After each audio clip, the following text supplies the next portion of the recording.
evening, everyone. Welcome to episode 247 of The Ball is Round. It's the first one of 2026. My name is Andy Coronado, and tonight on the show, we have a loaded show where we're going to talk about CF Montreal, Roses FC, and FC Supra du Québec's offseason. As always, I'm joined tonight by the man himself, Elias Grigoriadis. How are we doing, Elias? I'm doing great. I'm getting over the flu. I Yeah. sound so much better than I did in Lucas Saputo's press conference. And hey, you know what? That's what happens when you cough for 3 days straight. You lose your Dude, voice. I don't make the rules. I I hadn't. don't make the rules. Nature does. That's why I was not at training camp. That's why I did not get to speak to Donadell or any of the players. That's Mother crazy. Nature, she said no. So here I am. Dude, I was listening to the Lucas Saputo press conference, we'll talk about later. And at some point, I heard them say, guys, I hadn't spoken to Elias in a bit. And then I they call out your name, and I hear this. I'm like, what is happening right now? I was like, oh my god, I knew that you were fighting something, but I didn't know this. It was that Yeah, bad. But clearly. it's good to see you back. It's good to hear you. It's been a minute that we haven't seen each other, but super excited. Like as I mentioned, we have a loaded show. But more than anything, Absolutely. guys, more than a loaded show, we have a very special guest with us tonight. The GOAT of the Ball is Round, the greatest of all time, the creator of the Ball is Round, is with us tonight. Welcome back, Hattie Raphael. Hello. Happy to be back. Very happy to be back. Happy to see you guys. Happy to see some familiar faces in the comments with LP Habs fan, with Robbie, with a lot of people that I'm used to see. Miss you guys. It's been a while, and I'm so happy to be back. Yeah, man, it's really good to see you, and see all of us.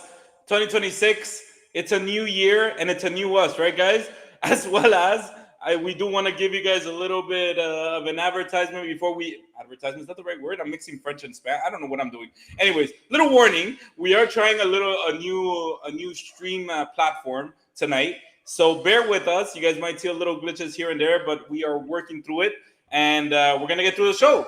We got to get through the show tonight. The show must go on. So, but before we get started and get into all the fun stuff, just a quick reminder that if you listen to the show and like what you hear/see, click on the subscribe button to support The Ball is Round. While you're at it, make sure to also subscribe to all of our social media platforms for daily updates. Not just The Ball is Round. You got Elias, you got Hattie, you got me. You can subscribe to all of our personal channels, and we are constantly putting daily updates there. All right. What do you gentlemen say we get right into it tonight? So we're going to start off with the big topic, big topic of the offseason, CF Montreal, who's had a very busy offseason. So it's been as I mentioned it 5 times a word. It's a very busy offseason, in and out of the field. Elias, just to start off, can you go ahead and pull up that graphic of CF of who's in and who's out for 2026? So who's out? To start off, the options that were not exercised, we had Fernando Alvarez, Bryce Duke, Giacomo Vrioni, Tom Pierce, and Matias Kokaro, contract terminated. That's your boy, Hari, Matias Kokaro. Emil Gazdov loaned out to FC St. Pauli with a buy option. And Dante Seeley transferred to the Colorado Rapids. I'm not going to mention all the numbers, but with a good chunk. And Felix Samson, who, as we'll see in the next column, was brought in to the first team and then loaned out to FC Cincinnati. And then who's in, as I just mentioned, Felix Samson. Then we have Josh Duc, and I'm going to mess that name up. And Siri I'm not going to say it, but he comes from the academy. Then you have the Gerdon Thorhalsen, who came from Orlando City, Brian Vera, Daniel Rios, and Ivan Losenko. Okay, so there we have it. Who's out, who's in. What are your overall thoughts? Elias, I'll start with you. What are your overall thoughts when you see that? A lot of people that, their time had just run the course of the club had to go. It's unfortunate people like Fernando Alvarez, who, ended 2024 in such good form. Everyone saw him as, okay, there's that left-footed center back that they've been looking for since Kamal Miller left. And then the second it switched to a 4-back, he was, at sea and didn't really know how to situate himself, didn't know how to adapt to what Marco Donadel wanted. And it's unfortunate, but you had people like Brendan Craig coming in who had never played a lick of MLS, looking infinitely more comfortable, which is just it can't happen, right? So I mean, they basically broke even on the Fernando Alvarez experiment in terms of what you paid, what you got out of him, and so I mean, I'm not gonna label this a bust necessarily. I am gonna label this a mildly disappointed. Mm, But besides that, everyone else who's left the club, um, it was kind of necessary. Dante Sealy, it hurts my heart because we were finally getting the best out of him, and we were finally in a position where we were begging for Dante Sealy to be more consistent, and he finally gave that. And so I get it, the kind of sell high mentality, especially for a player you brought in for absolutely nothing. But it's still a shame that a player that was producing at such a high clip towards the end of the season, maybe you don't want a Caden Clark style hangover and you want to get in while you can. yeah. But it still sucks to see him go because he was a great interview. He's a great guy, and obviously he was one of the few people on the field that was actively doing something all the time. Yeah, and Hattie, you saw that list as well, just like we did. This is the first off season per se since the famous letter was written during the summer. When you look at that list, do you think? Because I know Elias kind of mentioned a little bit of a disappointment. What do you think when you see that? Do you see an improvement? Do you see the same thing? I know last year, Hattie, you came on this show and you said that this was probably one of the worst rosters that CF Montreal has ever He had. was right. And you were not wrong. Yeah, He said yeah. that and left. The numbers. It's unrelated, guys. It's unrelated. I swear it was unrelated. But yeah, no, yeah. Last year was pretty bad. Like the offseason was pretty bad. The players that they had brought in, for me, didn't have and wouldn't have their say during the season, the 2025 season. And as you know, as it happened, as you can see, it didn't really work out. Now, I get, I still go on social media and check. I haven't been active for maybe a year. Haven't posted much, but like I still go and see and watch whatever is being said. And I think people are a bit harsh since the letter. And Lucas Saputo said it in his press conference. It's going to take time. Like, yes, they sent a letter. It's not going to be fixed in 1 or 2 transfer windows. It's going to take 2, 3, 4, 5, 6 in order to fix it and to become better and better. What I like from this offseason is that the work, like the foundations of a new era, are being done. Okay. I know a lot of people don't like it when I talk about cycles, but it is a new cycle that started, and it's normal. This is how life is. This is how the football life is. It's always made of cycles of 3 to 5 years, depending on the vision and whatever it is. Okay. So right now, when you look at the new cycle that started since that letter, they got rid of the players that we had a very high, that were on paper, very big potentials, and that didn't work out, like Bryce Duke, like Fernando Alvarez. They got rid of them, and for me, that's very important. And the second thing, of course, they got rid of the signings that were supposed to bring a plus, like Tom Pierce, which I'm very happy that he's gone. Nothing personal about him, but for me, unfortunately, he wasn't an added value. He wasn't an added value. And also, of course, they got rid of some problems like Matias Colcaro and people that didn't really fit the new cycle. Now, at the same time, how many times last year we said that we needed a midfielder because we were very thin midfielder wise? First of all, they exercised a contract option on Longstaff, which was pretty decent last year when he came from Toronto FC.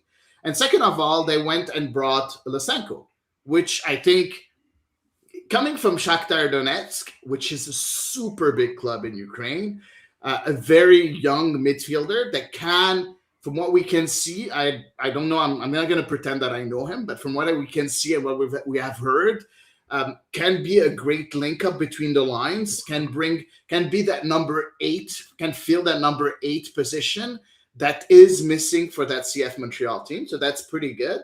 Brian Vera, I think it's an upgrade from Fernando Alvarez, in my opinion. I don't think it's super hard, but it's Yeah. still an upgrade. It's still an upgrade. And you have Daniel Rios. We needed that second striker right behind Owusu. I know a lot of people are looking at his stats and they're saying, oh, you know what? He's not good. No, guys. You need a second striker. You need someone that's going to come in and knows how to score goals. And it's a player that has scored more than 100 goals in his career. That's someone that brings experience and brings MLS experience, which is And it's the super same important. profile as Owusu. It's the same guy. Right? Exactly. Again, maybe not as efficient or as polished, but Yeah. it's someone that's going to work hard. It's someone that's going to chase after balls. And Yeah. again, you look at his highlight tape, and a lot of those goals are, it's not a worldie. He's but a it's poacher. He's a poacher. exactly Yeah. right, and that's the thing that I don't believe. Marco Dardel's too keen on having a variety of profiles, right? You had Owen Graham Roche and you had Sunis Ibrahim that were playing back up to Prince Owusu, but they're completely different players. So I understand his reluctance to throw someone in when you know for a fact that you're getting a different player on the field than what you initially planned for. So I mean, yeah, I think it's very necessary. Yeah. I think with when I see it, because I asked both of you, but when I see those two columns, I see that CF Montreal made some very important decisions this offseason. And not only that, they made clear statements. They Yeah. made statements with everybody that left and everybody that came in. And Yeah. how do you mention something about, cycle? The cycle's clear. The cycle is clear. There's no, is he meant to do this? Are they meaning to do that? Is he supposed to be a second striker, first striker? No, there's none of that. It's clear what they want. It's clear how they've changed their philosophy, if you want. Yeah. They're not getting rid of some of the players that they believed had huge potential since the get-go. Exactly. And it makes sense. Like all the changes for once, like not for once, but like it's very rare that we understand what's going on in these offices.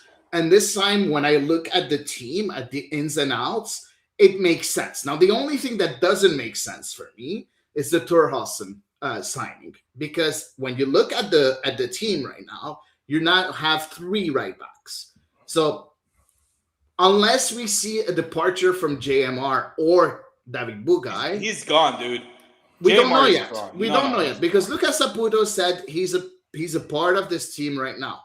I think he's gonna go too, but as of right now, we don't know. We don't have an official statement, but I think he's gonna go out. Yes, he's gonna go out, and hopefully that cap with the Canada yesterday will give him a bit more transfer value. Hopefully. Also, I see some comments of people saying we don't have a 10. Don't forget that Ivan Jaime could be that 10 for us if we bring a winger. And that's, for me, the big transfer that we should expect is to bring a star winger, someone that's going to come and be in that starting 11. That's what we need right now. And it's going to be super important. For Dante Celia, I just want to answer Elias, and I'm sorry. It's been a long time, okay? This guy's going on, man. Empty the clip, man. Empty the clip. Hey, it's been a long time, man. We've asked one question. Exactly. No. But to answer Elias about Dante Sealy, I completely agree with you that it was starting to be something interesting. But I have a question for you guys. How high was that ceiling and that potential for Dante Sealy? How much? No. But like when you look at his progression, do you think he would evolve to an even better product? For me, we were selling the best version of Dante Sealy. I think that we were seeing the best output of Dante Sealy. What his ceiling is more consistent. Yeah. Right? I'm not saying he's gonna put, because like if you take his last 5 games of the season over the course of a whole year, then he's scoring 20 goals and 20 assists. No, I'm not it's saying not gonna happen. Exactly. But I'm saying that Dante Sealy, his ceiling is probably a 20 goal contribution player per season. Yeah. Again, that's his at his utmost, right? If Uh, he's a starter every game and he's delivering at least somewhat the level we saw towards the end of the season, I think that's his ceiling. But what they did when they sold him for what, 2.5 million GAM all included, is you sold a 15 to 20 goal contribution player. yeah, Yeah. So And I think they got, but for again, a ton of money, right? for a ton of That's a money. lot I of think money they they're yeah, got and getting. that's what I want to talk about. Elias, if you could just pull up the graphic one last time, because I did put in what we got for Dante Seeley, because that's important. Um, we got 1.150k GAM for 2026, 750k GAM this year, next year, and 600k conditional plus the sell-on percentage. Hadi, Elias, when I see those numbers, when I see that in a sale, it me and we talked about it, it's and I too good to think say the no. It's too good to refuse. exactly, and I think that on the last show last year, we talked because it had come out as a rumor from Tom Bogert at that point, and we were incredulous because we literally thought, as you mentioned, I'm sorry guys, I'm getting a call here. As you guys mentioned, it's something that they seem to have bet on the productivity of the last months, where everything kind of they added a bunch of pieces that made it easier for Dante Seeley to perform, and so Colorado is betting on that. But if you look at the rest of the year, if you look at the rest of the games in the month of May and all that, it wasn't a pretty picture. So I mean that's a really good question, Hadi. I think we've seen the best version of Dante Seeley. If he wouldn't have been sold and he was coming to CF Montreal, coming back to CF Montreal this year, I would have been excited to see how he would have performed with the rest of the pieces throughout the season. But I don't know. It's so to me, it doesn't make much sense the amount of money Colorado invested unless they know something we don't know and they've seen something we don't see on the TV, and but he did come out of the it is true that he came out of the FC Dallas academy with Academy. a lot of potential, but he came out as a wingback, not a winger. He came out of the academy as a wingback, similar to the Alec Yeah. Kuboglu situation. But let's move on. Yeah, LP Hapsan can be used to win rights. All right. So I hope guys, it's a joke because no. Keep I dreaming. I do want to mention this. Thank you guys. We see a lot of comments on the chat. We do appreciate that. Please continue giving us your opinions. Good And ones, bad we ones. will get to them. Don't worry. Yeah, yeah. Sorry, like we told you guys, we're in a new streaming platform, so we're getting we're just trying to get used to it. Let's go move on to something else. So, I know you guys kind of touched on it a little bit, but have there been any significant upgrades or downgrades in any position in particular during the offseason? How do y'all start with you? Are there any maybe signings that stand out or releases? As we mentioned, we did see two lists, right? So is there any maybe departure that you see as like that's a big downgrade for us, or other vice um, versa? I think we have an upgrade in defense right now. If I look at the two since the letter, like at the last Hmm. transfer Oh window yeah. and this one right now, we have for me an upgrade with Morales coming in. I think Luca Petrasa, and as I said it in the video that I sent you in the last episode, Yeah. for me was the man of the season, the player of the season with Owusu, of course. So for me, we have a good left back. Brian Vera can play as a left back too. So I think defensively, if we're going to play with a back four, I think we have an upgraded version of a defense. Um, we just hope that Jalen Neal will be healthy this year. I think he's going to be a very big he's going to have a big impact on that defense. So that's the upgrade. For me, the downgrade right now with the loss of Dante Seeley is up front on the wings. That's where right now I don't really see that we have what it takes. For me, Ivan Jaime is good. Yes. Sinchuk is good. Yes. But you need that third player that's going to come and help in the rotation, help in, if not a rotation, be a sure thing. You're going to need that extra player on the wings. That's for me the downgrade part. And honestly, I don't think we can. I think it would be a pity to have again Sirois on the bench for the whole season. Like something needs to be done. So I don't know. We'll maybe trade him to get more money to get players on the wings. I don't know, but like having a second goalkeeper like Jonathan Sirois for me, it's a waste of money and potential right there on the bench. And we're gonna move on with it because I know I said I asked both of you guys, but Elias, I do want to move on to the next point. So, what do you think the team is missing to take that next step? Now, and we know we had our friend CF Montreal, data analyst, that gave us a thread of some profiles that might be interesting. But you, before we look into those profiles that he suggested, what is it that you think could be missing for 2026 right now, as we I, speak today?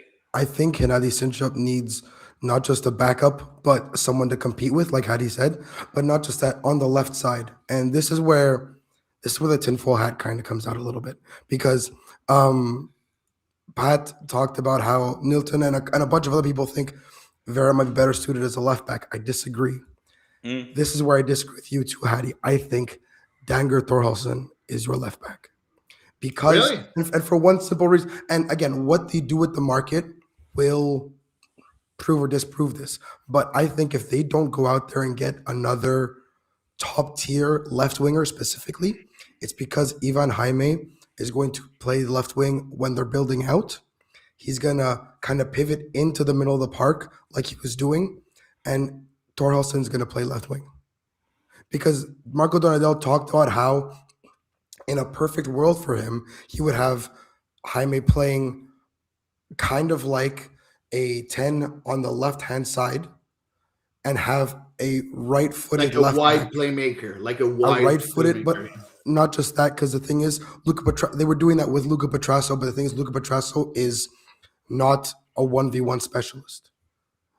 Luca Petrasso hasn't really played left wing like that. Dangar Thorhalson has. He's played as a winger. He said as much, and he was developed as a winger. So I think that I don't think it's a coincidence that he's got three MLS level starting MLS level right backs right now But do because you they can't all think? fit on the field.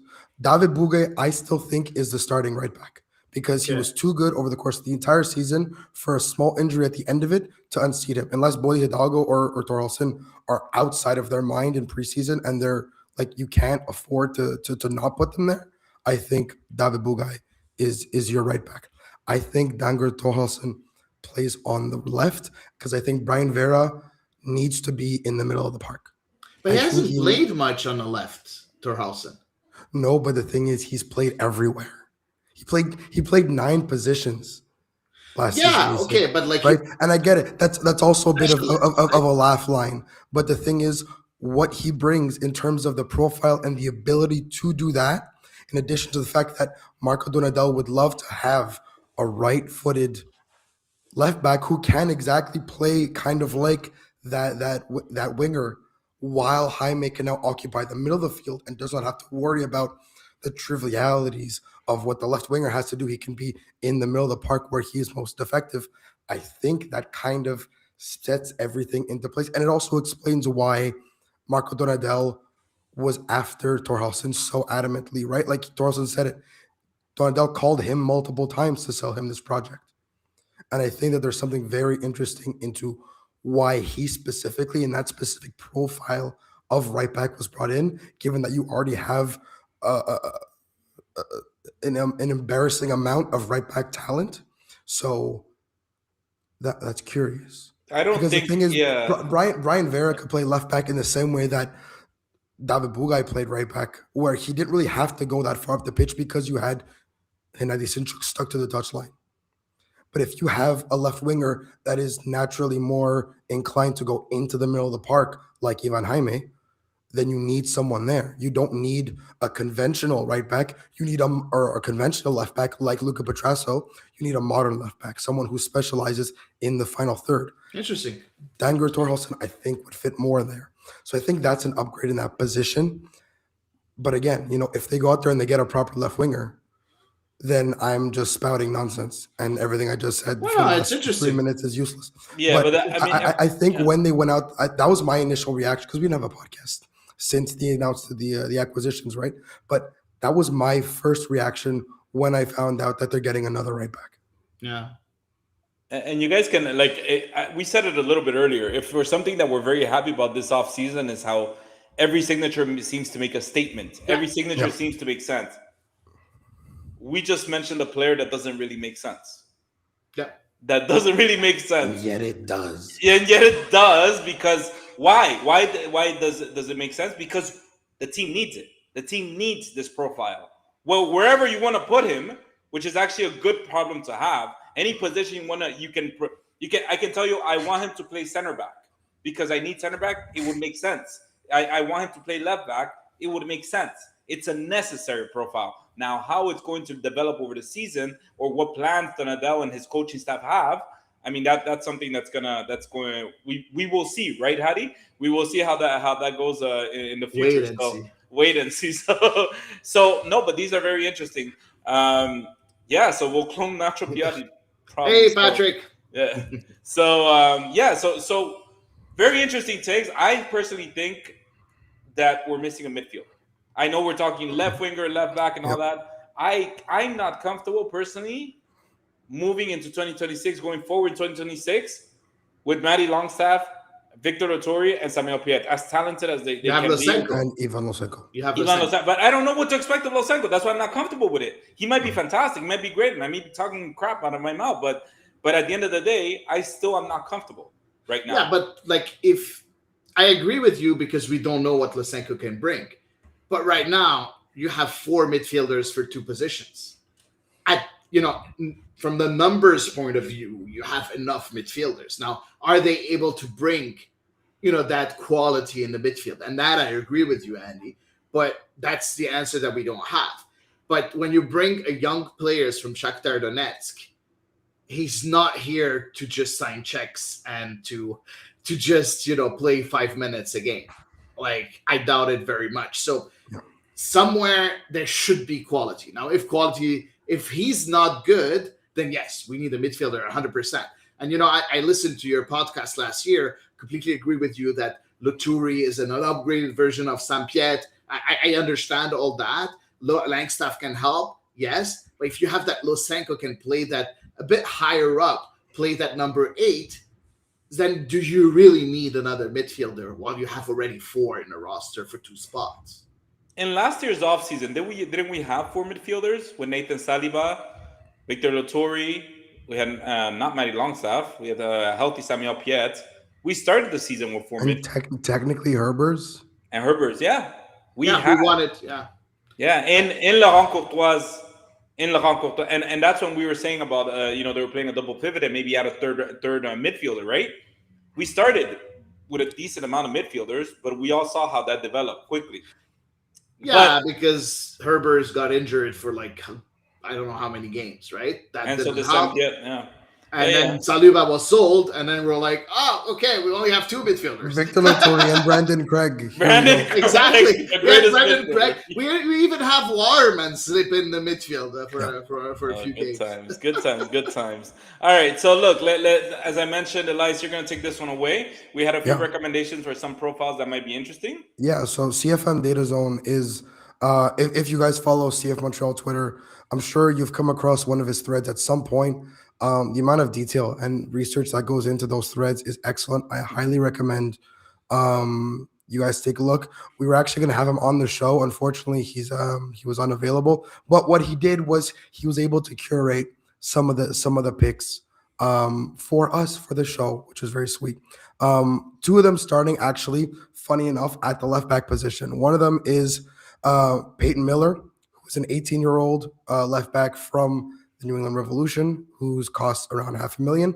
And the other one is a bit of an upgrade in Noah Allen, great national team, who is 21, and whose value is 1.5, and who is also has experience playing at center back at Miami, because under Tata Martino, nobody has positions. It's just chaos. So those are the 2 that I think are very interesting, because again, I think Brian Vera is a center back. Yeah. I don't envision him playing that much at left back unless it's as a rotation or, as the game goes on, they substitute. I was wondering, what you guys thought of either bringing in another young left back. Are you gonna go out and really splash and get an established, proven, winning left back who has learned under arguably one of the best left backs of this generation in Jordi Alba? Well, look, I'll tell you this. Peyton Miller, when I spoke to the guys in New England, when they came over to the show for Op Watch, they spoke a lot about Peyton Miller as being kind of their secret ingredient. He was the one that really connected, and if he performed well, the team performed well. And New England didn't have the best year, but Peyton Miller was definitely uh, a gem, I guess, that they found that last year, and that's someone that if CF Montreal brings in, again, it's a little bit. I don't know if it goes with what they've been doing so far when it comes to the rebuild. This kind of signing, because I believe if I saw correctly, he's 21 years old. He's not. He's Mhm. not a. He's Uh, 18. He's 18. Peyton Miller's 18. 18 there. Allen is 21. You see, so Peyton Miller, as talented as he could, because again, he's playing at an MLS level. He's not playing like he's learning the MLS. He's Mhm. actually dominating the left side. But again, it would be a big investment that I don't know. Again, we're just basing ourselves on the past two transfer windows. It hasn't gone necessarily like that. You can talk about a Henadi Sinchuk or Ivan Losenko that maybe they are, but they're not MLS, thrown away talent like they've always used to do the CF Montreal in the past. So Peyton Miller is the kind of player I would want to have just to see how he could grow in the CF Montreal and how he would be able to complement the left winger. But at the same time, I don't know if that's the direction that the CF Montreal is going in now. Uh, I would add, I completely agree with Andy, and I would add a couple of things.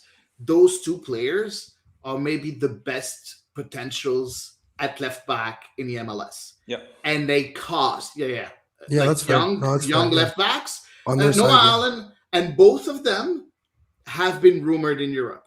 Both of them. Okay. So, for me, investing on them would be awesome. Completely agree with the CFM Data Zone. Yeah. Is that his name? Yeah. So, completely agree with them.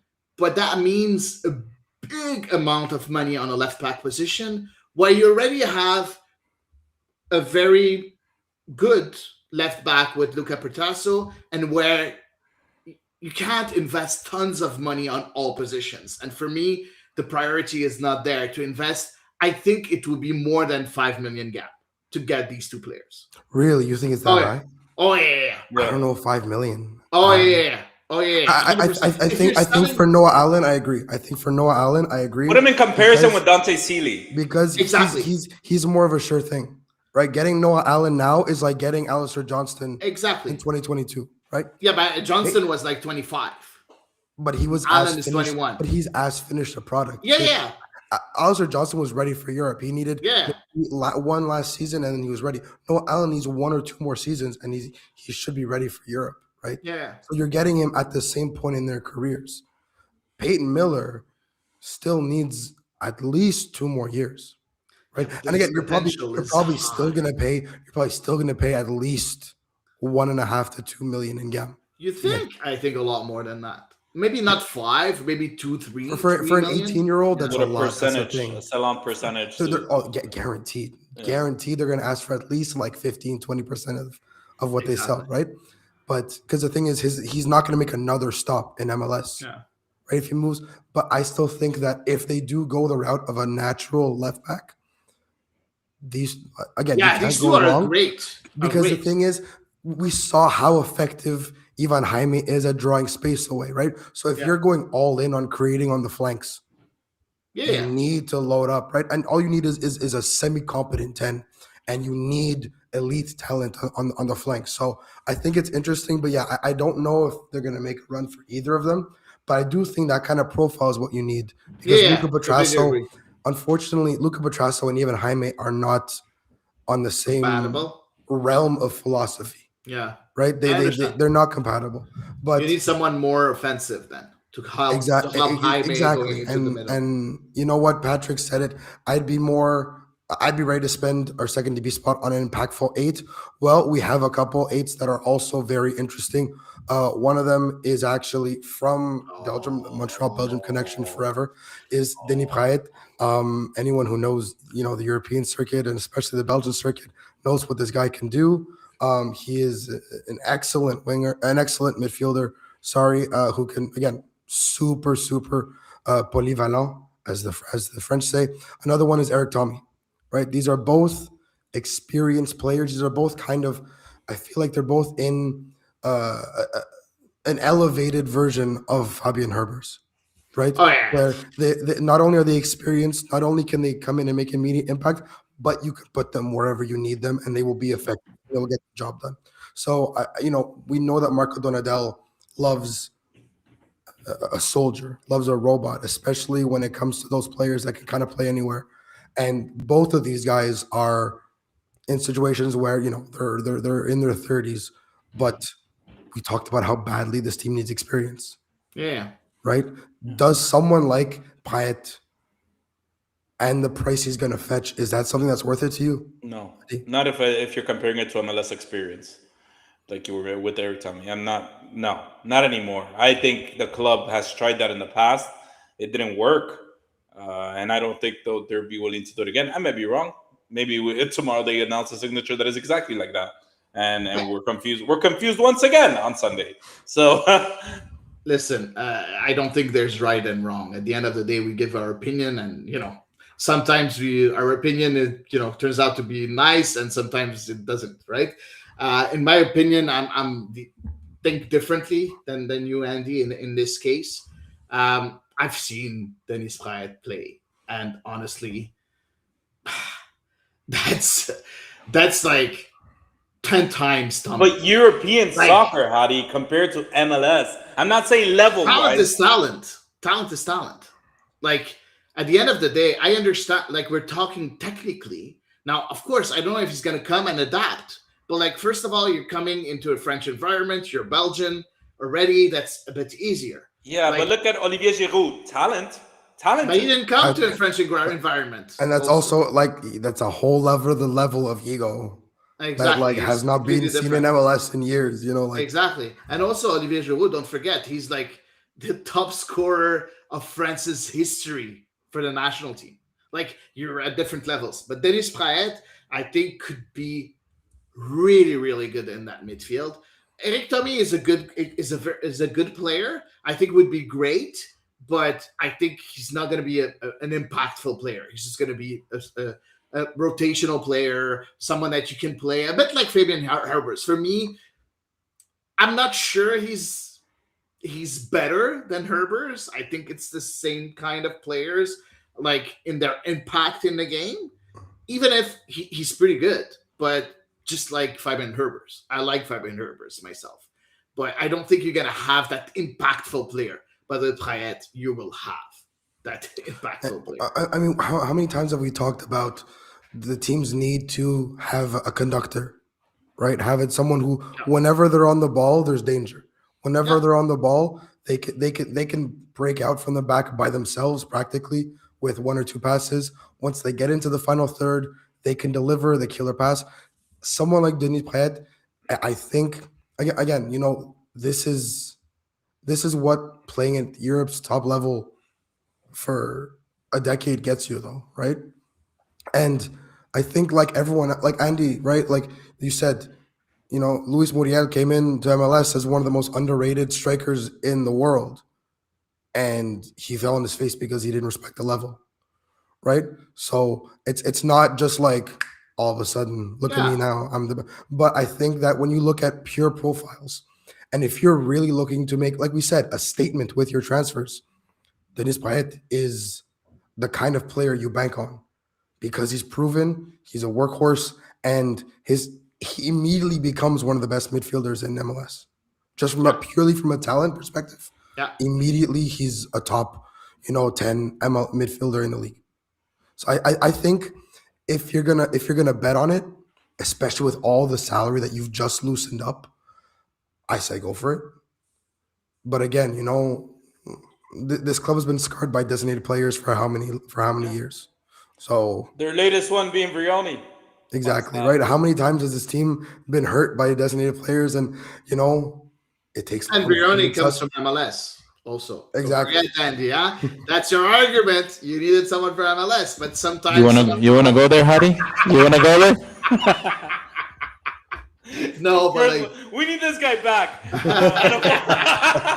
He's pushing our buttons. All right, let's. Oh man, it's so fun and talk, right? We love you, Hadi. We love you. The last midfielder was Daniel Edelman, who, much like Cfmtl, I was insanely high on because kind of like our two left backs, they are that Daniel Edelman is 1 or 2 years away from Europe, and he goes and signs with St. Louis. Like while we were putting together this little thread and this little selection of players, he goes and signs with St. Louis, and this is such a missed opportunity because you could have got him in a bargain, and you didn't, and that hurts because you could have gotten him for whatever you got from Dante Sealy plus maybe an extra million, and you're set. But you know what? That is life. Moving on into the final third now, which is where the real money is. First one is Thiago Fernandez from Vélez Sarsfield. He's a left winger, 21 years old. Again, this is now playing a bringing Ching! 5 million, right? Super highly touted Argentinian talent. If you want to, who Pat said, let's get a Nacho Piatti clone. That's one option. Wait, And no, again, I'm done. Stop. Stop. if you're looking for Argentinian talent to MLS, I'm out. if All you're right, looking sorry. for someone with MLS experience, I know that ticks Andy's box. Owen Wolf, because again, this is a player that can play all across the line and who could play as a 10, who could play as a winger, who could play in any position you need from him and be dangerous. Again, where do you? I know Andy where you stand on the MLS versus no MLS experience, but is a designated player really, because there's nothing at the club anymore. If you count Ivan Jaime, right? Do you go out and you get another designated player winger? Is it a midfielder? Is it someone like this that you spend 5 million to get? Well, I'm sorry, I lost my train of thought here, but I will absolutely go for MLS experience. MLS experience 100%, and I would invest the money because to me it's worth it. You can't put a price on that. That's my opinion, and that's why you mentioned that other example of the Argentinian coming to MLS, young talent, love it, but I'm not investing any kind of money on that. I'm sorry, I'm over that. I've seen it happen way too many clubs, and way too many other teams, and it not work. I agree with Andy on this position specifically. A 21-year-old Argentinian that's going to cost a lot of money. For me, it's a very risky move. Very risky. That's going to be super expensive. Like on this, I completely agree with Andy because he's young and because he hasn't played anywhere than in Argentina. I wouldn't take that risk when we know that this investment is going to be the investment, right? If you're making a big investment. And for Owen Wolf, I love him, but he's not really a winger. He's more, a player that plays in the midfield. He's going to be that number 8, and he's really good. I really like it. I like the fact that he's MLS experience. I love it if he would come, but he doesn't tick the box of a winger, in my opinion. He can play as a winger, but it's like Fabian Herbers that can't play as a left winger, but he's not a left winger. He's someone that plays centrally. Well, Andy, you're getting a comment that says you have to stop with ruining her in the team. It only cost one crépeau. See, our standardized unit of measurement being one crépeau is Elias created spreading. a language without wanting to. It's spreading. Our unit of measurement, our currency is spreading. How many But cripples is Dante Sealy? Have fun. 40. He's Have like fun. 40. He's like 40, 42 cripples. That's insane. Hey, That's crazy value. let's ask an But honest question. we got a really good question from Robbie to close out kind of this segment. Yeah. Realistically, now we had all this fun talking about hypotheticals. Is anyone else actually getting signed this window? Yes, 100%. We are. I can confirm that we are gonna get. I mean, is it gonna be a DP? Is it gonna be a Are we backup breaking player? news? Um, Are we breaking news, Andy? Scoop, baby. no, it's just, no. I'm not breaking any news, but there is. I work. heard confirm and my ear perked up, There is work being done, 100%, and they are working on it. We've heard the rumors of Benteke. These are very true to rumors that they were working on that, and it was almost a done deal. Yeah. I'm not gonna get in that delve. I think everybody's already spoken their mind on the Benteke situation, and that's okay. I would But even Saputo talked about it. yeah, exactly. So I think it's a c'est fini. It's a finish the dossier. But there is work being done, and that to me, just knowing that there was work being done and that the club is being open to answering rumors is a big deal. They were very open at we went. I went to practice And I spoke to some people in the club, and they were very open to answering questions about that, and in the press conference as well. So how about we close it up here for CF Montreal? Just one quick thing, guys. Just one quick thing before I leave CF Montreal. Can you give me your grade? And you don't have to explain it. Just give me your grade as of today of CF Montreal's offseason. And I know we didn't showcase the graphic of the staff because there's been staff changes as well, big staff changes. What is your grade, Hari, for this offseason? Too early to talk about the staff, in my opinion. So, like, I don't know how it's gonna. I'm happy that Philippe Lafroy is back. That's something that I'm very happy. I love this guy. I've always loved him. Very chill person and a lot of knowledge. But like, it's too early to say that it's an upgrade or a downgrade. I'm happy about the staff. But when I look at where we are at right now, as of today, I would say we're between a C plus and a B minus for right now.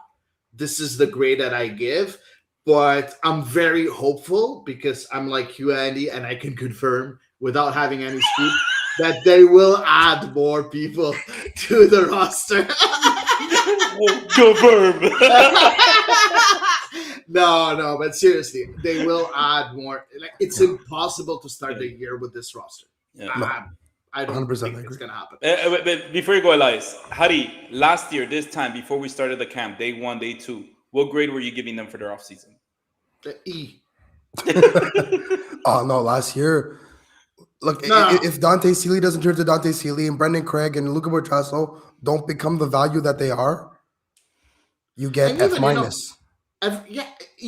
Okay. Before camp, I said. I'm before camp. Before not with camp. all the, yeah. Yeah. Like, Luca Bertrasso, for me, he was finished, but like he would, I think, the best player of the team last year.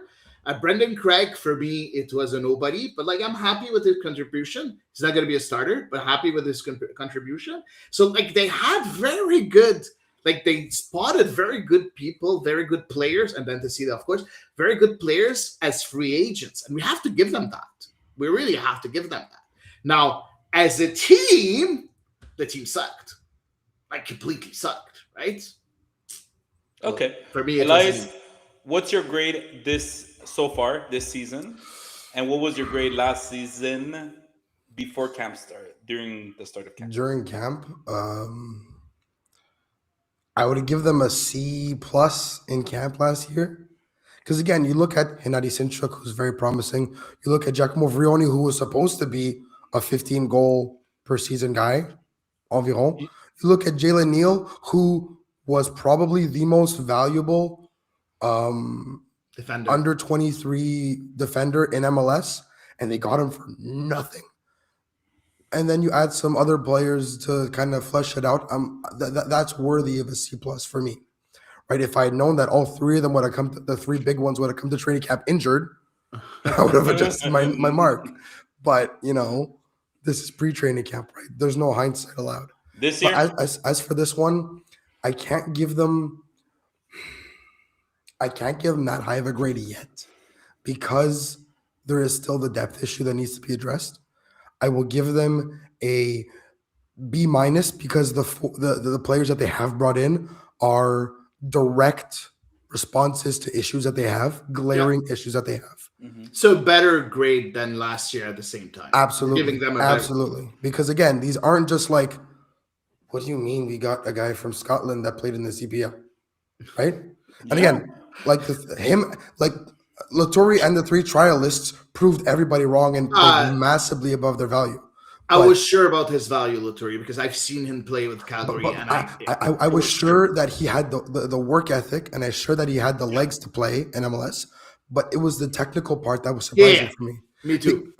Excuse me. Because you take a look at early season Victor Laturi and end of season Victor Laturi from a technical perspective, and we're on different planets here. For sure. So I'll give them a B minus for this year. I give them a C plus before training camp last year. Yeah, last year I would have given them a D just because there was hope. They brought in players that had hope, but there were also, if we look back at this pod that we did last year before camp, I think we were asking us a lot of questions, and there were a lot of moments of we shall see, we shall see, we shall see. Where it was like, okay, well, what is this person going to do in this team, as opposed to this time I'll go exactly as Elias. I'll say I'll give them a B minus, just because, as I mentioned at the beginning of the show, a lot of the moves that they've made so far to me are statements, clear and concise. And I think the coach and Lucas Saputo have answered that in press conferences as to what these players are meant to do here. So that to me makes it clearer.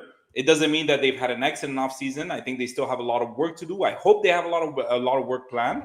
But for now, I'll give them a B minus. Expectations were also a lot higher last year. Yeah.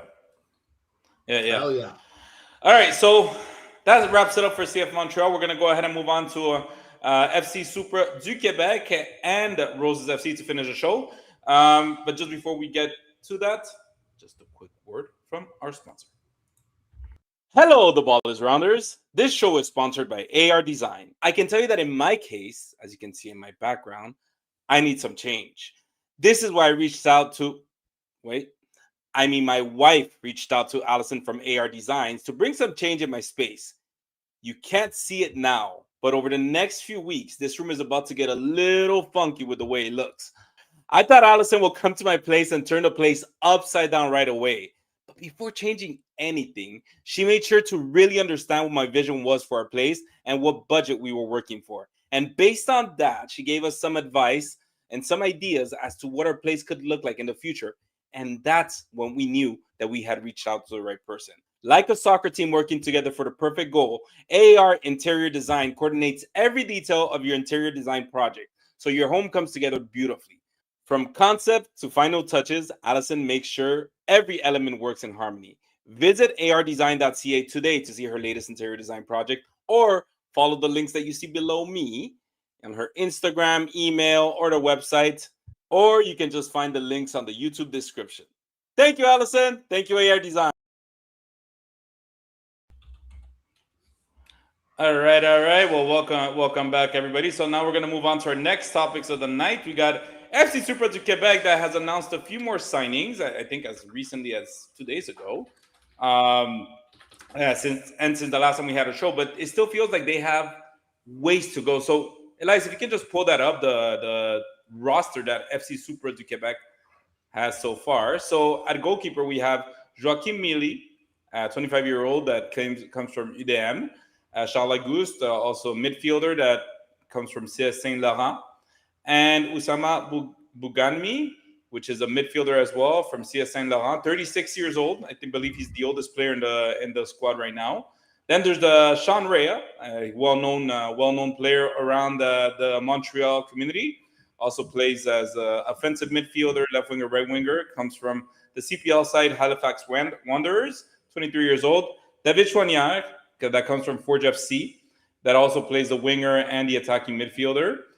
28 years old, and we spoke with Elias. We'll talk a little bit more, a little bit about that a little bit later. That he might be we believe he might be the captain of this team. Then there's Louis Kwemi, who is labeled as a striker in Supra's website, that comes from Valor FC at 28 years old. Abubakar Sissoko, who is a midfielder who comes from Atletico Ottawa, 30 years old. Wesley Wanche, right middle, left middle, that also comes from IDM.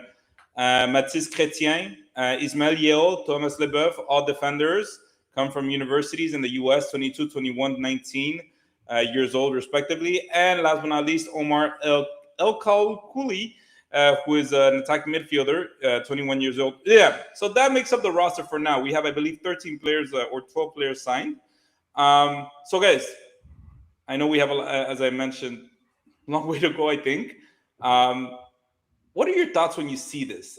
When you see these signatures? We talked about this last year, Elias, about how, it seemed like they had one vision, right? One vision as to where they wanted to take this squad, and it's kind of coming together. Yeah. What do you think when you see this roster so far? I see a decent mix of youth and experience, which is something that I really wanted to see. I didn't want to just see a bunch of youngsters. I also didn't want to see just a bunch of 29 and 28, 29 and up, because you do have to make this thing sustainable. one thing that I'm still curious about is I want to see how this team's going to line up defensively. There's just not enough defenders on the team yet for us to get a general idea. Of course, training camp is starts this coming week, and we will be there. We will be covering it, so we'll have lots to report back for you next week. But one thing that I'm really interested in, and one thing I'm very happy that happened, is Omar El Kakuli, because if you see this guy play, this guy is so much fun to watch. And if you talk about players that get you up out of your seat and get you to really enjoy the game, ça fait rêver. See, they go, ça fait rêver. You know, and he's one of those players. He is one of the best futsal players in the country, if not just the province. And his ability to operate in tight spaces is excellent. I think this front line is more or less taking shape already. I don't know if he's going to be a starter right away, but he's going to find every way to contribute, and I'm very interested to see again, what more details we get once training camp starts. We'll see these guys in actual training drills. We'll get some ideas as to who's going to be combining with who's going to be playing in what spots on the field, or in what's going to be asked of them. We're going to get so much more information over the next week as training camp kicks off. But right now, there's a healthy smattering of everything. I still do wish that they bring in some more heavy hitters. I know that that's been a bit complicated. I know there's some more signings being worked on. I mean, obviously this team's not done, so obviously there's more signings being worked on. But I think that right now, this is a lineup that's going to, first of all, very represent Quebec soccer very well. I think that there's a lot of everything there. And B, is going to be very attacking. I think that they're going to really lean into an attacking style of football. I don't think they're going to show up and just try and hold on for dear life. I think they're going to show up and they're going to try and send a message right away and say, we came here to play and we're going to play. So I hope that they follow up on that based on the players that they've acquired. But again, we need more information, and that only happens when the ball's on the field. And for those of you who are also following FC Supra, go ahead and put your comments on the comment section. Let us know what you guys think of any of the new signings or what you've heard of the team. Hadi, when you see that lineup, are you encouraged? Are you discouraged? How do you feel? Because it is I feel like it's a young back line, but it's a more veteran presence midfield and attack. Do you find that the team is balanced? Yes, Elias talked a little bit about there's a few players that you're excited to watch play, but there's also some players that have a lot of experience playing at, say, CPL or even lower league. How are you feeling about the roster when you see that? Honestly, it's only 12 players right now, right? Like, we're far from having completed roster. Like, as of right now, if I'm looking, I can't really judge the roster itself, because you're going to have about between 20 and 25 players under contract, right? So you only have half the team right now that we're looking at. So we're still far off of a roster to really judge on a roster quality. But I like what they've done. I'm a bit like Elias. I really like what they've done. Bringing top quality Quebec talent up front. We're talking about Shanrea. We're talking about David Chouanier. We're talking about Louis Quimi, even if it didn't work out for him in the CPL at one point. I love Abubakar Sissoko. I'm someone that really loves him. I saw him play with the Carabin when he was at the Carabin back then. Amazing player. Really amazing player. And I'm heard that he didn't even go to the MLS level. I think he had what it takes to be an MLSer. Fortunately, careers unfortunately don't really go well for everyone. Don't forget also, guys, I think we kind of forget about the CPL. What is the CPL? It's a developmental league. You have to play around, I think, 2,000 minutes for U21s. Like, this is a must. It's not a maybe. You have to.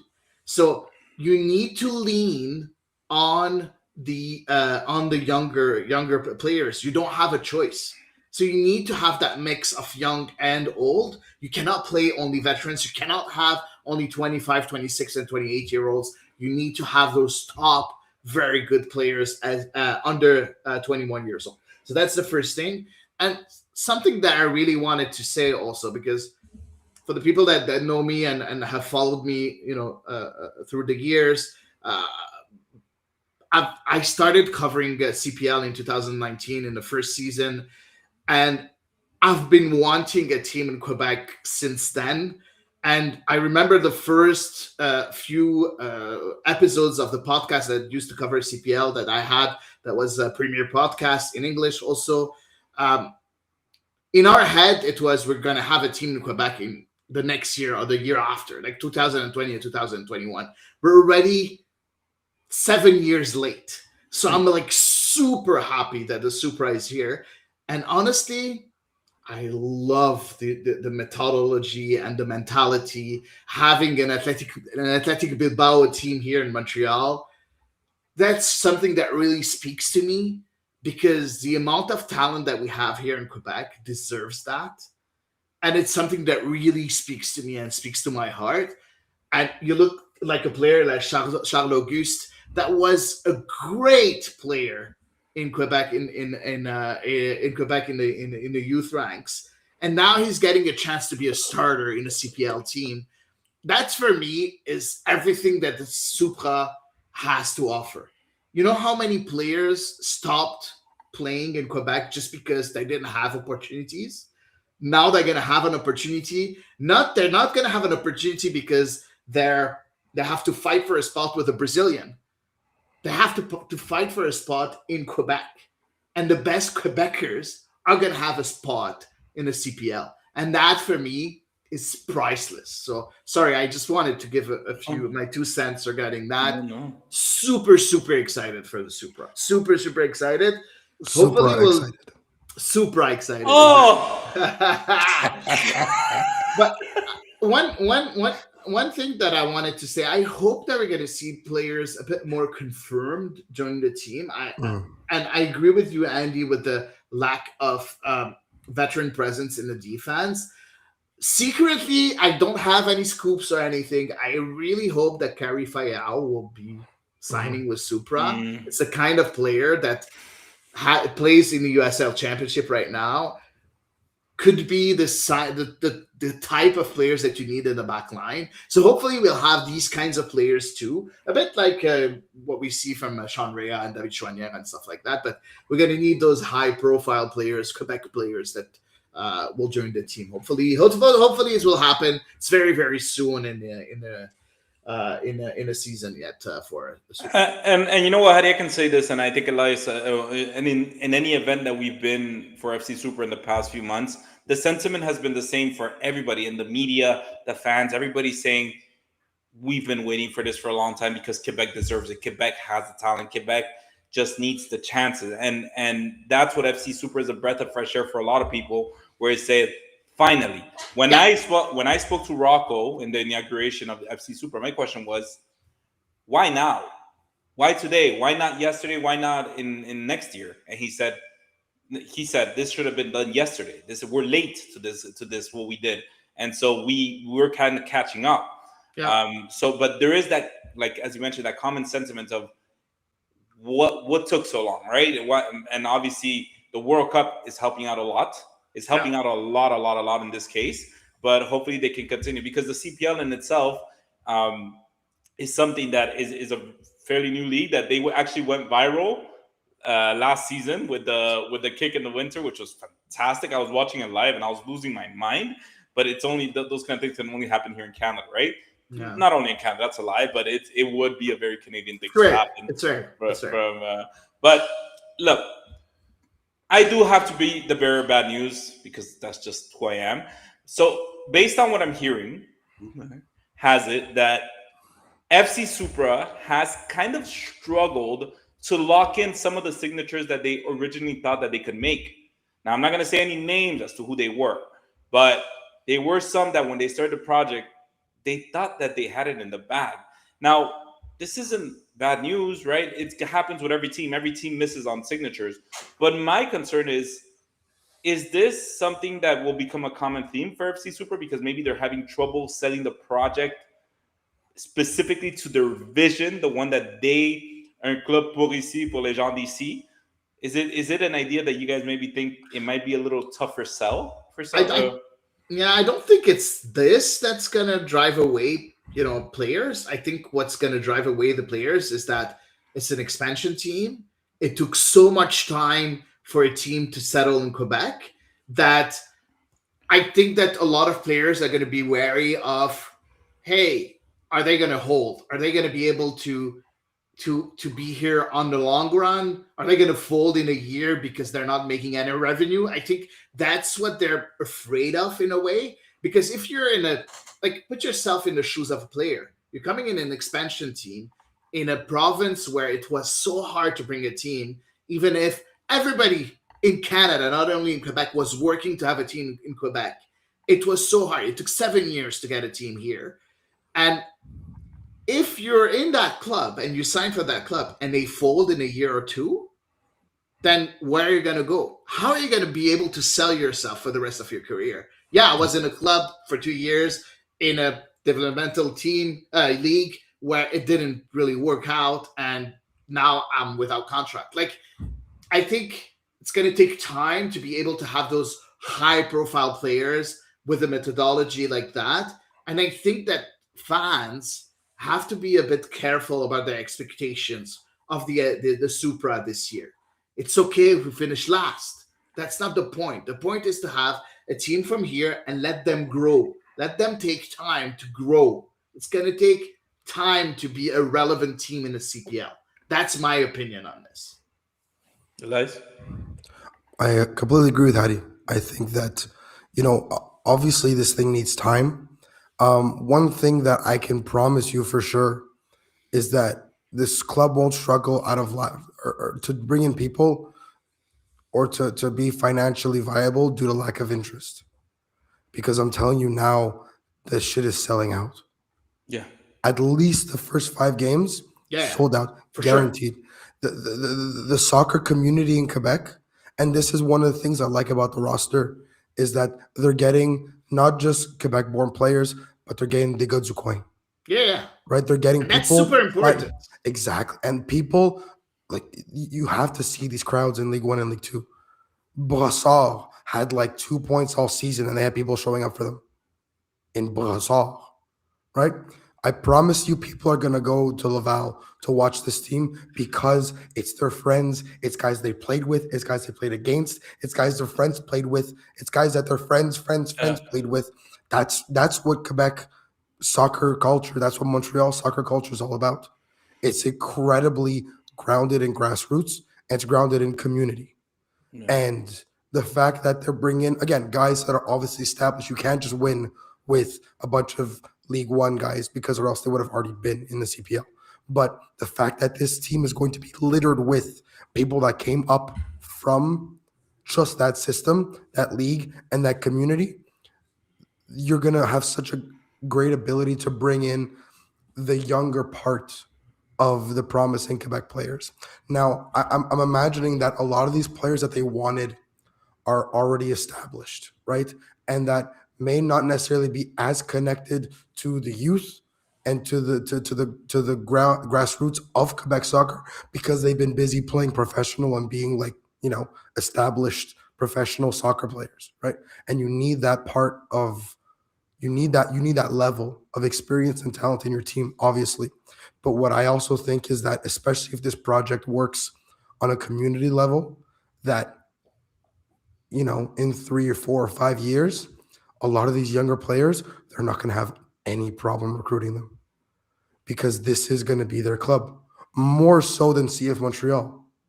This is going to be the club that they watch. This is going to be the club that they go to support every week. This is what they're going to spend their money on, not CF Montreal tickets. And so this project has to stay viable, and the people, the powers that be, have to stay patient because the payoff is going to be insane when eventually it reaches this critical mass, because then they're going to be able to get any Quebec players they want. Yeah, I have 2 things to say about that. So the first thing would be because you mentioned like at the coin, right? They're getting the people, and you're absolutely right. I agree with that. But you know who paved the way to really show the people that that was possible, that that could actually work to consistently sell out games or have a packed, stadium, however big it is, when you have local players. It was Roses FC last year Absolutely. because if you watched their games on TV or you showed up to the stadium, you would have seen Stade Boreal. You would have seen that there were games that were really bad. They were not good games in the field because Roses FC was having a tough, and we'll talk about them a little bit later. They were having a tough season, but the people continued showing up, and they didn't necessarily show up for the soccer. They showed up because first of all, the entertainment was really fun. They did a really good job at the entertainment and their entertainment, the halftime, everything around the field. It felt like a closed family stadium. But beyond that, you could see that after the game, they would stay the whole game, guys. They would stay the whole game until the final whistle because they knew that after the game, the players would come out and they were the friend. They were, hey, she's my friend and she's my cousin, whatever it is. They stayed the whole game. And I think that's what we're going to see in the next few years, if everything goes well. We're going to see the everyday Joe Montreal fan that is going to identify CF Montreal as being the professional soccer league in Montreal, where they won't necessarily have the cousin next door or the friend next door, the neighbor playing, while you have a local club, like I guess a smaller club or whatever, that does have the potential to you be able to see your friends, family play in a professional context. So those are things that are going to play a big factor. And I think FC Supra is going to have a tremendous year next year. I don't know about the product on the field. I think they're going to bring in a lot of talent, but there's going to be a lot of kinks to work out, especially the first few months, like we saw with Roses FC. But there is very exciting talent. There's a lot of announcements that are being worked on, and that's something that we're all looking forward. Last thing before we move on to Roses FC. FC Supra is new to the league, right? So they're bound to be one step behind, regardless regardless what talent they sign.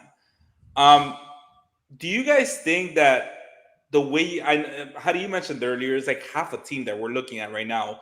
But do you see, based on that little talent that you see, that little signing that they have, are there any names that makes you think we have a shot at being competitive in the CPL because of the kind of players they've been able to bag so far? I know it's a tough question, kind of a tough question to answer now, but it's very hard to answer. But like they did have, quite a few coups. Like David Chouanière is a big coup. Don't forget, guys, like what he did with Forge FC. He wasn't like, a third string player in that roster. It's a player that was like in the starting 11, and if not, he was in a rotation, in the first few years. So it's a big name in the CPL, on the CPL level, to get David Chouanière. Sean Rea was great in a season when he was loaned out from CF Montreal to the CPL. Then, of course, it didn't work out. It wasn't great afterwards, but still, like, he has a lot of talent. So those, for me, are big coups. I talked about Sissoko a bit earlier. That's, for me, another big coup. So it's pretty good. Now, I don't think, the 12 players, I don't think we have a starting 11 yet. So it's very, very hard to say, yes, they're going to be able to be competitive in MLS. Just give me a couple of months, like end of March, because usually this, I don't know if it changed, but in CPL, usually the season starts in April. I don't know if it changed. It is the same. It still starts in April. Okay, so we still have a long time, quite a bit of time before the season starts. Maybe ask me the question in March if one day I'll be back maybe on the show in a couple of months. Ask me the question and I'll be able to answer. But right now, it's impossible to answer with no clear starting 11 in mind. Fine. Scrap the question, I guess, Elias. Sorry, Andy. Moving on to our next topic, I guess. Sorry for asking. Got excited for something. All right, so but there are good coups. Oh, like, now you're gonna get back. I told you. Harry, stop it. All right, so Rose FC. The damage has been done. You've broken his heart. Okay. I really worked on that question.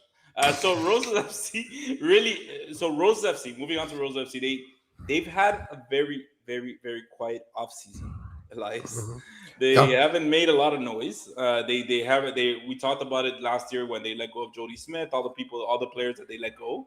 But they kind of made kind of a quiet splash this week when they recently announced the signing of 27-year-old midfielder Lisa Pechereski, who joins Roses FC after an impressive season with the Vancouver Rise. She was considered a key contributor to their championship team.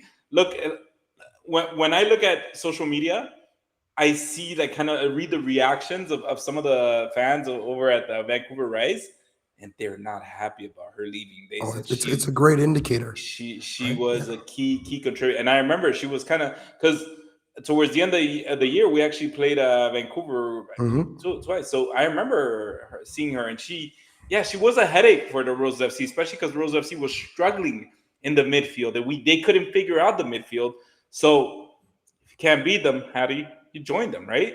So Yeah, I wonder. I wonder if it wasn't a part of the agreement of the Latifa Abdul agreement. I ooh wonder. I wonder. ooh, let's bring back Latif Oh Abdou. my God, let's But not. like, Oh right? my God. Like, I think they'd probably be more inclined to do business with Montreal because they We're got, sorry. one of the best Yeah. players in the league. So sorry for stealing one of your best players in the league. But no, no, in all seriousness, I think that this is a great piece of business for Montreal. I think that this also, it's a signal of understanding that the midfield needed not just a revamp, but it needed a top level player to come in and to exercise her control over the midfield. Because again, we were. Is it a 4-4-2? Is it a 4-3-3? Is it a 4-2-3-1? Take a bunch of numbers and then roll the dice, and then whatever is the number is the formation. But I think that now your midfield is not just competitive; it is strong, right? You have Ali Hess, you have Kriminas, you have Charles Bibo. Salah Bibo. Charlotte Bilbao. I forgot her first name. I was going to say Bilbao, but I felt like uh, No, right, Bilbo is someone different. Bilbo. different story Can exactly. you guys tell we're a little bit rusty? New year, new us, huh? So Yeah. so that's the thing, right? And again, you know how I feel about Kang Cherim about Yeah. playing in the 10. We're not going to get back into that again because we're going to be here for another hour. But they have the ability to have a truly dominant midfield now. And not just that, it's going to be a deep midfield too, because Chloe Minas emerged as a revelation. Petruski has established herself as a top player in that pivot. Ali Hess had some highs and some lows. Charlotte Bibot had some highs and some lows. But I think this acquisition right now is exactly what the club needed to at least kickstart this offseason. Do you think this benches? I'll ask both of you guys. Do you think this kind of move could bench Charles Bilbo? Yes, 100%. I He's a big name, dude. I know. But the thing is, the ball doesn't lie. Yeah. And it was rough, especially when it got into the later stages of the season, right? You cannot replace IQ and technical quality and the composure that she has in tough situations. But I can't she can't consistently do it for 70 or 80 minutes, right? Yeah. I'd rather have a more consolidated performance from Charlotte Bibot over the course of 30 or 40 minutes where she can really kind of exercise her control over the game without having to worry about managing, you know, an entire hour and a half, and let the young kids do the running, let the young kids do the hard part, and where she can come onto the field where the game is more open, where the players are more tired, and she can run the show. Because again, at the beginning of the season, I see Hattie disagrees with me. I know. Yeah, At the beginning of the season, she looked great, but as the season wore on, Yeah. she started to show that the legs were not always there, and it became a problem. And it became a fact. Like it got to the point where Chloe Minas and Ali Hess were a much more effective partnership because they can manage just how physically demanding some of these other teams are. Yeah. Listen, I don't disagree with you on the pitch. That's not what I'm talking about, okay? But when you're signing a player with the pedigree of Bibo, okay, you're promising something. Yeah. You're getting them to move from France to here with a promise. And it's going to be very hard for an expansion, like a second year team or expansion team, to tell her, you know what? Yeah, we're changing whatever we promised. I like on a human level, I don't think it's possible. So I don't think that Charlotte Bibo is going to be replaced completely. Now, maybe they're going to diminish her minutes in a way or make her a rotational player or whatever, but I don't think they're going to bench her and give her 30, 40 minutes a game bench only. was a strong word. Bench Exactly. So I think that maybe this year she's going to start to have, you know, not as big of a role as she had last year. 100%. Maybe try to tell her, you know what? Let's think about your coaching career after and put you in the staff. Maybe that was part of the promise when they signed. You know what? You'll come, you'll do a couple of years, and then I'll include you in the staff. That's something that's promised a lot to big names, and that's maybe the plan.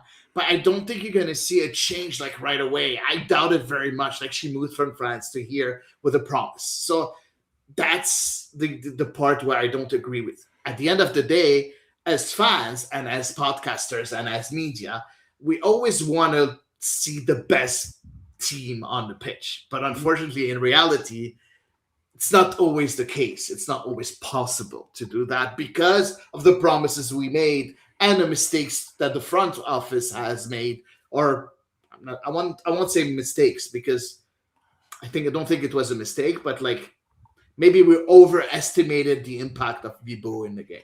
The thing is with Charlotte Bibo, because the reason why I focus mostly on her is because we saw what Chloe Minas can do and Ali Hess as well. When they play in their position, Chloe Minas is an incredible midfielder. I think she is very talented and is. I mean, she's the what was his name? Mathieu Valbuena in France when he the short. Andy talking about Marseille people. What's going on? Andy knows Marseille. What's going on? Who invited that guy? But anyways, Mathieu Valbuena, it always made me laugh. The reason why that guy stood out to me was literally because sometimes the referee was taller than him. And it was just the funniest thing in the world. but he was so talented. He was incredibly talented. And the reason I think oh my god, man. Oh my god. So out of pocket. What the hell? Sorry. Anyways, I just wanted to let you know he's the French international, right? He's not like I never took a knock at his talent, but it was just funny sometimes. Anyways, so Chloe Minas is an incredibly talented midfielder. And so is Charlotte Bibo. But last year, towards the end of the year, Elias, we saw this. She was being played out of position, and it was clear. It was clear that she was being played out of position. But when she is played in position, she's a whole different player and very effective. And this addition kind of creates a good problem. We talked a little bit earlier about Cfmtl, some signatures causing like questions. This one causes more questions than answers for me because now I believe we've addressed maybe an issue that we had in midfield last year, but there are bigger issues right now in that roster. 100%. That is not the midfield because it creates a good problem. But I think released how many left back, right back last year. Lara Schenk is no longer there. Jodie Smith is no longer there. I forgot. But we extended Haley Whitaker, but Haley Whitaker had a very poor end of the season. So. As far as my opinion on Lisa Procheski, I think her pedigree at 27 years old, knows the NSL, just won a championship with them. I think it's fantastic. I think it's great. Maybe she brings a different kind of mentality to the team and can actually, help the team kind of get back on their mojo, right? That we saw at the beginning of the year. But it still creates a problem and it doesn't address an issue. That's my opinion on that. I think Rose FC still have a lot to do. I said it earlier. I believe they've had a quiet off season, and they need to start making moves quick, because I do see that other teams around the NSL are also making moves, and they're moving on quick. So You still have time. It's in April again. Also, the league starts in April. Like, But you still training have camp 3 starts months. soon, right? Ideally, you Yeah. want your players for the Yeah, whole training camp.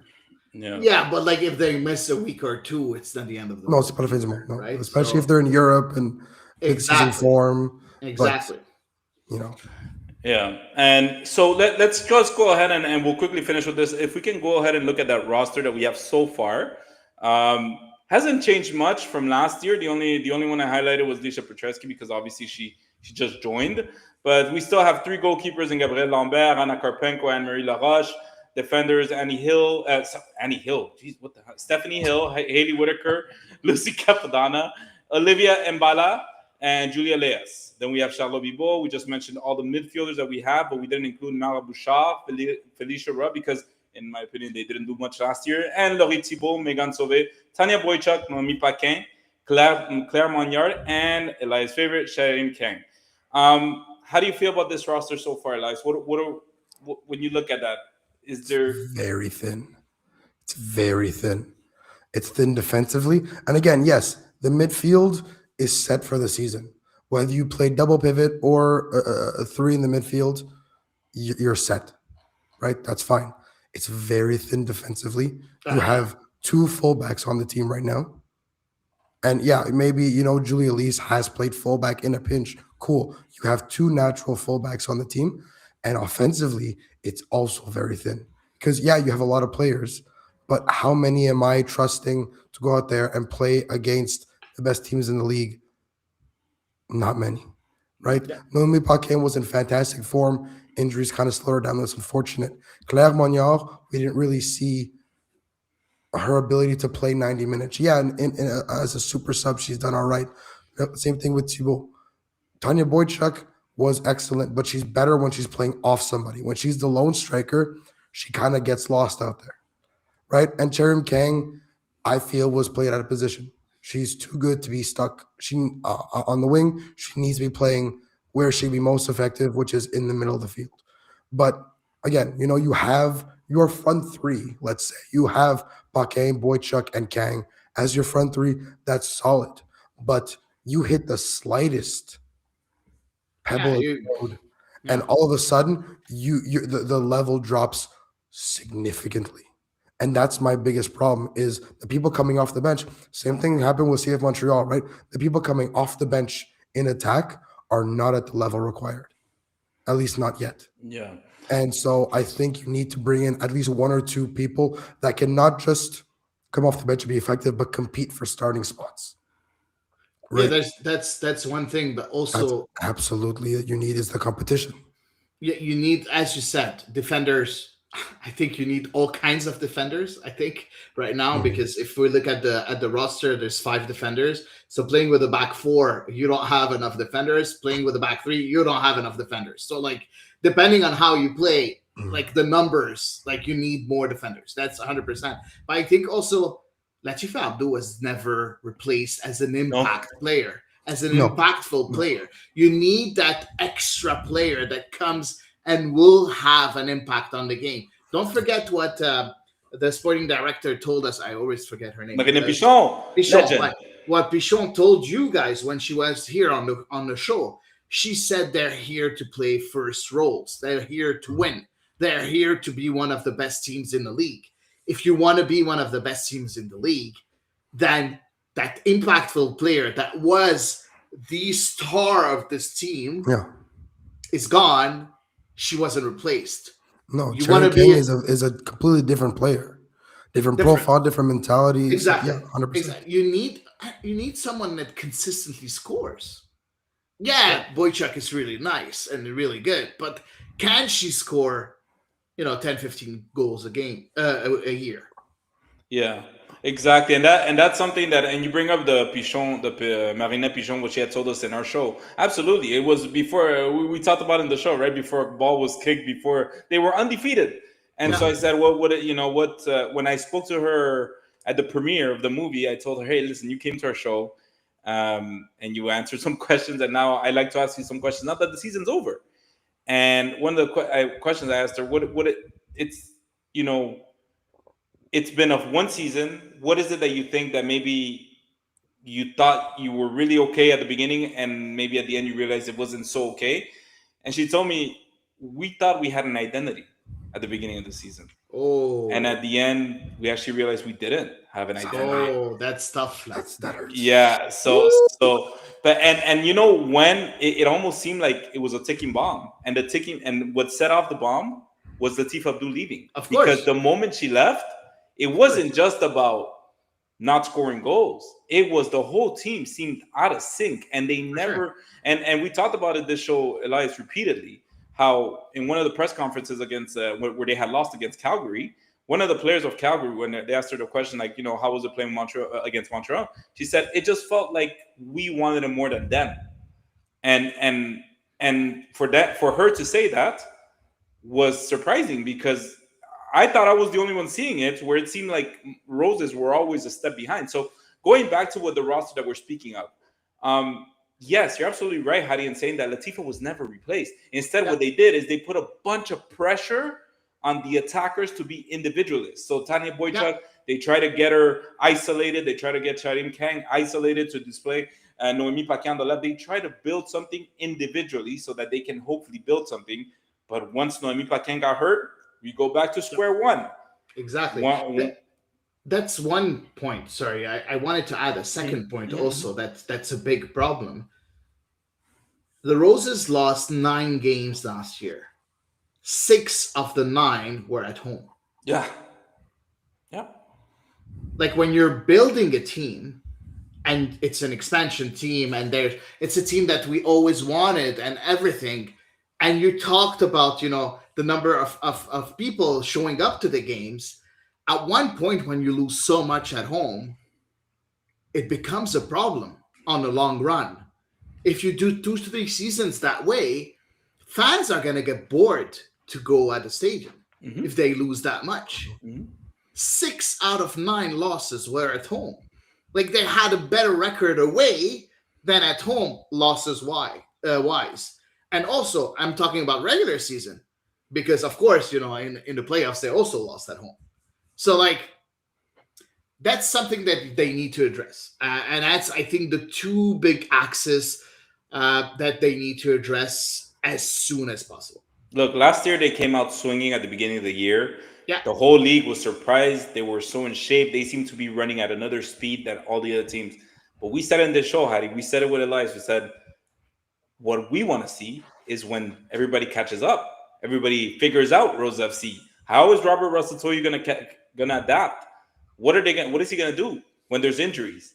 And we saw it, that there was no response.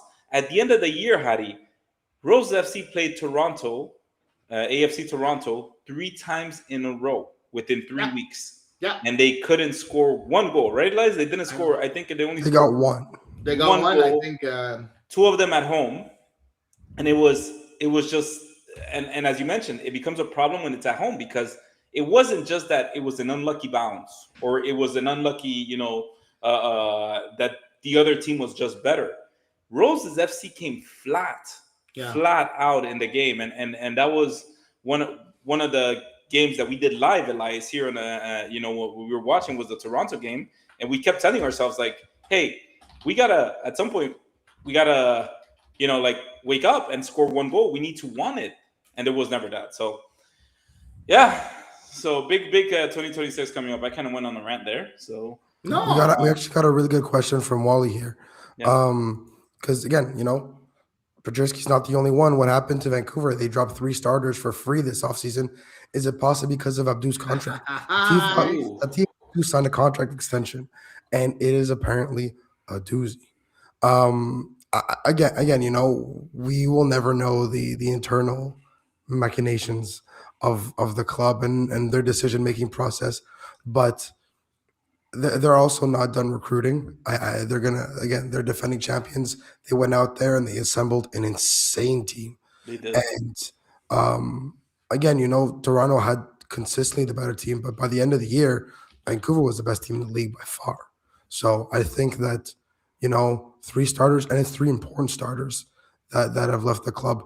I think that those holes will be plugged without a problem. I And think. But honest. again, about the contract specifically, I don't know. I feel like that's a little bit of drama, and I don't think we're ever going to get any confirmation of that. But I mean, look, Nah.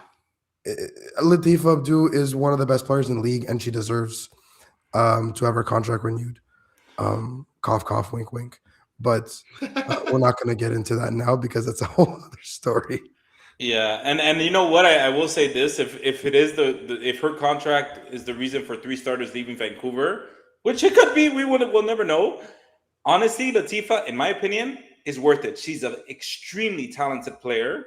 That obviously the way this is the team statement that came out. Her goals did not align with what Rose FC had for her. So that's why she moved on. But again, we don't know the behind the scenes of what's going on there, but it does look like that maybe had an impact. And then Wally also said Perchersky is a big pickup. They need to improve the attack, no doubt, but they also need to add wingbacks to back up and compete with Sylvain and Whitaker. Absolutely, 100% agree with your opinion. We mentioned that they've cut way too many players, and haven't replaced them, and that's always a little bit worrisome. So. And this I did not know about. Thank you, Wally, for Yeah. letting us So know. the Yeah, president did leave this week. yeah, I actually haven't heard an actual reason. yeah. So all they're doing Are we is a fielding Vancouver speculation. podcast? We're not. And we're a Sorry. drama. We're a drama podcast, Eddie. I think We that's go, our cue. we, That's Sorry, our we, cue Wally. to end Sorry, it. Wally. we go where the Montreal is drama here. is. That's our cue to We end it. Eddie, we go where the drama is. Come on. But no, they haven't really made a statement about the president leaving. So I guess we'll get more information on that when they have to actually face the music and answer questions. But yeah, that was a very big surprise for me too. Alrighty then. Thank you to everyone who joined us tonight. Thank you, Hadi. Thank you, Hadi, for joining us tonight, our surprise guest. It was awesome having you back. You pushed our buttons. You got me angry. My wife is angry that I'm yelling. We hope you enjoyed tonight's show. As always, the podcast will Successful always be stream. free. Be free to listen. What? I What? just What have do you want? just one last thing, and I'll leave you alone for the rest of I'm the few doing months. my editing. Sorry, man, but like I really wanted to say something. Super excited for the World Cup coming, and just to let you know, I'm super, super, super happy that I'm a member of the Voyageurs. I got a ticket for $88 to watch the World Cup game of the third in the group stage in Toronto on the 12th of June. I'm super excited. Hopefully, I don't know if Robbie is still here. Hopefully, it's going to be Italy, so it might be Canada, Italy. So yeah, I just wanted to say I'm going to be there. Super excited. If you want to after the game or whatever, well, maybe have a talk, and I'll tell you all about whatever is happening in case you're not there, or if you're there, hopefully we'll go drink a beer or two. But yeah, super excited. Thank you for having me on the show. Guys, you're amazing. You're doing an amazing work. I still listen to the show, of course. Great job. And thank you for having me again. Sorry I interrupted you, Andy. That's all I wanted to say. Well, look. I get that Canada versus Italy in Toronto would be crazy, but if Greece doesn't get to qualify for the World Cup, then nobody gets to qualify for the World Cup. So I hope they crash and burn, and I don't even know who they're going up against, but go them, because you guys are not allowed to have anything nice because I can't have anything nice. So that's that. Listen, Also, a big thank you to CFM Data Zone for working with us on that. Super helpful and super great delightful. work. Great work. Yeah, great job tonight, guys, and que viva Peru. As always, the podcast will always be free to listen and watch on all of our platforms. Make sure to check out our Patreon page for exclusive member content and all of our social media platforms for more content, and follow my account as well as Elias's account and Hadi's account for daily updates. Big shout out to all of you who joined the Patreon this week, and thank you again to all of you who tuned in tonight. We'll see you next time for the Ball is Around for the episode 248.